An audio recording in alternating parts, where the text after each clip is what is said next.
सर्वप्रथम सम्पूर्ण म नमस्कार व्यक्त गर्न चाहन्छु। म टंकर राजवंशीको तर्फबाट शान्तिका अग्रदूत बुद्ध जयन्तीको उपलक्ष्यमा सम्पूर्णमा हार्दिक मंगलमय शुभकामना व्यक्त गर्न चाहन्छु। र आज बुद्ध जयन्तीको दिन मेरो मनमा एउटा कविता फुलेको छ र त्यो कविता म एक हरफ सुनाउन चाहन्छु। आज बुद्ध जयन्तीको दिन कविता शीर्षक पनि बुद्ध जयन्ती राखेको छु। मेरो कविता शीर्षक छ बुद्ध जयन्ती। मान्छे जन्मिने र मर्ने क्रम जारी छ यहाँ। मान्छे जन्मिने र मर्ने क्रम जारी छ यहाँ। देह त्यागी प्रस्थान गरेको आत्मा स्वर्गमा पुग्ने हो कि नरकमा भ्रम जारी छ यहाँ।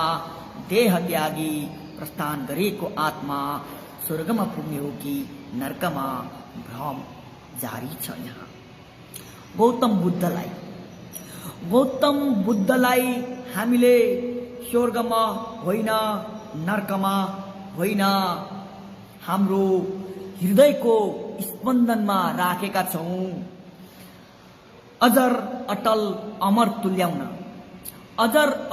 अमर तुल्याउन हरेक वर्ष बुद्ध जयन्ती मनाउँदैछौं यहाँ।